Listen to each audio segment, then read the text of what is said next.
Welcome, Dr. Helen Wright, and thank you for joining me to answer my questions in tribute to the late Professor Graham Wright, who was your husband, and I think whose contribution to healthcare informatics, we can definitely say, was legendary. And I've got a lovely picture that you sent me of Graham to show you now, and I think that just encapsulates Graham's smile and humor and personality, and I love that picture. So thank you for that. Okay. I think to start with, it would be really nice to briefly describe the journey that Graham had in his career in health informatics and the areas that he worked in. Okay, thank you for allowing me to do this on Graham's behalf. I think his journey started probably in 1980, where he did a computer programming course on his teacher training course, and that he obviously got bitten by the bug. It was as simple as that. He and his friends then started running computer sessions, and within 5 years he was running his first conference. He ran 2 conferences in connection with the NHS Training Authority on computer-based training. And I met Graham in the second of those in 1988. He also, with his friend Dave McKendrick, started the Open Software Library, which I think it is important to mention. It went on for many, many years and gave doctors and nurses who also caught the bug the opportunity to sell and distribute their computer programs. In 1989, Graham was invited to be an honorary fellow of the Centre of Health Informatics at Manchester University, and he took part in several system reviews, looking mainly at the nursing part of that. He and his colleagues were particularly interested on why systems failed rather than why they succeeded. Most computer systems, when chosen and implemented, worked. The problem appeared to be the humans involved. And I think this is worth mentioning because I think this is where Graham then took up his particular interest in health informatics. He was a techie guy, but his main abilities and his love was people, and the work that he was involved in was on educating the nurses, the doctors, and the other people involved in running the systems. He moved then to GCL Consultancy as their senior education consultant, and I think the work here that needs highlighting is the Rainbow Pack.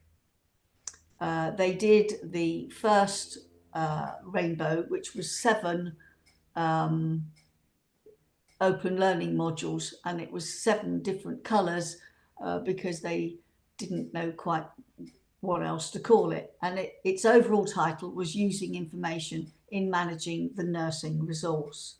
I was the nurse on the quality module, and so Graham and I worked together on that, which was really quite interesting, watching Graham just mainly quiet and letting the nurses argue points themselves, and then every so often just nodding or making a statement or posing a question, and that would then help everyone solidify what they wanted to say, and gave examples from practice. His job was to take it all away and make sense of it into the learning module. From there, he moved to the University of Surrey as Director of Education in the European Institute of Health and Medical Sciences, and together with colleagues from Manchester University and Erasmus in Rotterdam, they developed an MSc in Health Informatics. this, I think, was fairly unique at the time because the students travelled. They had modules, if you like, both at Surrey, which was in Guildford, Manchester, and Erasmus in Rotterdam. So they always had to have their passports with them.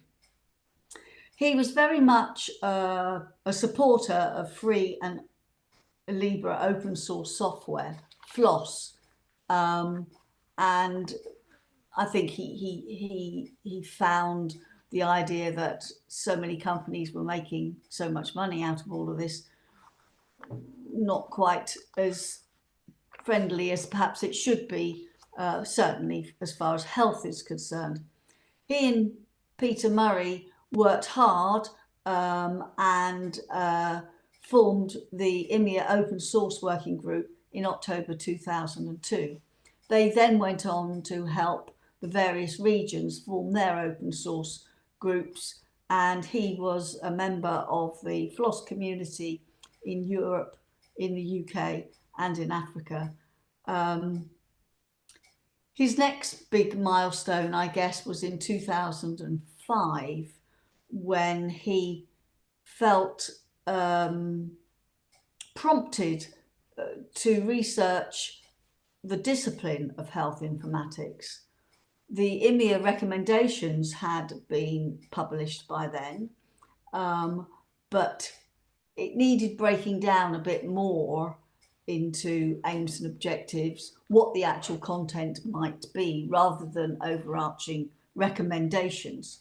So he put together a small team, of which I was part, and with the British Computer Society and IMIA support, we put together a cognitive mapping project called Open Steps, which culminated in a 24-hour workshop in the north of England in 2005, where the participants, and we had international participants as well from America, Europe, and South Africa, put together the aims and objectives for various subjects in health informatics, so that you ended up eventually, which was known as the IMIA knowledge base. The team tested this out in various conferences around the world, so that it wasn't seen as some UK thing. It was it had global approval. Throughout this, Graham was a member of the British Computer Society Health Group and the Nursing Group. He was treasurer and chairman of the BCS and was always a very hands-on, fully committed leader. He was the UK representative to IMIA and became one of the founding fellows of the IMIA Academy, of which he was treasurer at the time of his death. I think, Heather, you need to put in a little bit about his work with IMIA-NI. I was never part of IMIA-NI. He used to go to the meetings, I know that. I don't know whether he had any particular roles there. No, I don't think he had an actual role, but I think he had an awful lot of influence Right. with people, and he certainly helped. He certainly helped me when I was chair to restructure the group on the lines of IMIA's committee, and that was really, really, really helpful. Previously, we had secretary, vice chair, and chair, and it took 12 years to become chair of IMIA-NI, you know, so, and often if you were the national rep, even longer. So we wanted people to have the opportunity to be part of the organising of IMIA-NI without necessarily having to, you know, be an officer for years. So the structure was flattened a bit. So there was a chair and then 4 vice chairs of different aspects, and that was really Graham's support that I was able to do that. So he was just very, very influential in our group, and hence why he, you know, was honoured with the honorary member title. So, oh, good. but Thank you. I think his influence was obviously much wider, you know, from that description that you've given us. And clearly, you know, he had a great in-depth knowledge of all things informatics, as well as that passion. And I think I can see it here, looking at my bookshelf, a copy of the Rainbow Package on my. Absolutely. Yeah. We introduced it with the directors of nurses in Scotland, and I did an evaluation. So, and it was still relevant today, I think. Very useful. Yeah.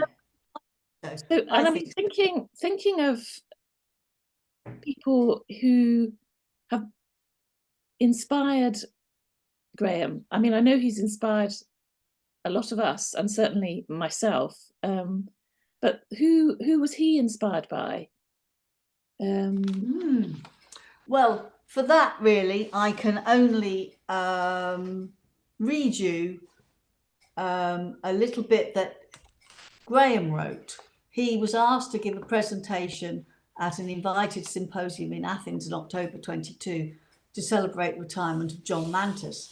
And at the end of his paper, I think they were all asked to do this, Graham wrote, "My significant collaborators," so these are the people that he liked to work with and influenced him, and the other way around, "Peter Murray, Jean Roberts, Christine Greenhouse, Victor Peel, Dennis Protty, Sir Duncan Nicol, Jos Arts, David McKendrick, John Bryant, and Glyn Hayes." At the end of that, I say with a big blush, he wrote, "I published a paper by Helen Betts in 1988, and she has been my partner ever since in most of my academic work and several companies. She is my life and my wife, Dr. Helen Wright." Gosh. I think that's a fitting tribute to you from Graham, and one that I would wholly agree with and expect to hear. So I think that's also lovely. So thank you for sharing that, even with blushes. Yeah, no, it's a bit choky, really. But Well, there you go. yeah, absolutely, but lovely all the same. And who do you think he inspired in his career? I mean, many people, I think, certainly myself. But were there? Yes, I think he inspired a lot of people. He was a people person, and he liked to empower them and see the development of the whole person, not just the development of their health informatics knowledge. And I think that was his strength in being able to support people, and again, just make little pointers which might change their whole directions. If I was to pick out one person that sticks out with me from recent encounters, I would pick out a young Ethiopian who we met in 2015 at the Helena conference in Accra, Ghana. His name was Binyam Tilahun, and he was just so enthusiastic about health informatics and what he could do, how he could help. And he did work with Graham on one or two projects. I then had the pleasure of meeting him again last November in Cape Town at the Helena conference. And so he's now the treasurer of Helena. So in those, 8 years, he has grown. His interest has maintained, and he's grown and developed. And I'd like to think, and I'm sure, Binyam and I spoke, that Graham was a great influence in that development over these last 8 years. Yes, I think there will be many more, as you say. He was a great support and a great giver, I think, of encouragement and enthusiasm. So yes. Now you mentioned about the failures of implementation, as opposed to the factors that influenced failures, possibly, as opposed to successes being people factors. Yeah. And I think that's absolutely a huge part of change management, is to address those people issues. But I'm just thinking, what do you think the biggest challenges that Graham faced? I suppose, and that could be, in his career, it could be, in any aspects of his informatics journey. I would imagine they're fairly similar to most people. I mean, just general bureaucracy. Funding, I think, was probably a big one. I mean, he didn't take on many funded projects, but managed to get funding to do things like the Open Steps. We got the British Computer Society to support that, for example. But doing any sort of research, particularly in health informatics,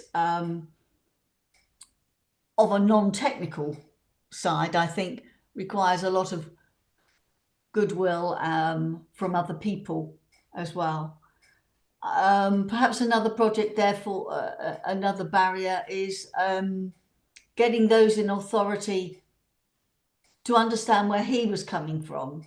He tended to have a fairly clear idea of where he wanted to go, didn't quite know necessarily how he was going to get there, but trying to explain that, like with the Open Steps, he ended up talking about ducks on ponds to look at learning objectives and strategies, because that's what you saw when you looked out of our window, ducks on ponds. So it was finding that common ground and that people could understand, and that was always an issue for Graham, who did tend to think outside the box, and you had to get out there with him. Time, therefore, I think is the last one I would mention, which is probably true for everybody as well, or lack of. Yeah, absolutely. Yes, I do remember Graham being good at storytelling, and I'm sure that helped him to get his point across. I'm not sure I always believed all his stories, but and what do you think was the most rewarding aspect of informatics work for Graham? I think seeing the development of the people, like Binyam I've mentioned, like his students on the master's courses that he taught on, or indeed the professionals that he worked in. He worked in a GP medical practice for a while, and seeing the development of the staff, both the nurses and the doctors, as he implemented a new informatics system there. So I think it was watching the development of the people, the empowerment that they could use both in their work and indeed as a rounded person outside work in the rest of their lives. Yes, I can certainly imagine that would be the thing he enjoyed the most. I suppose my final question is, what advice do you think Graham would have for the next generation of informaticians?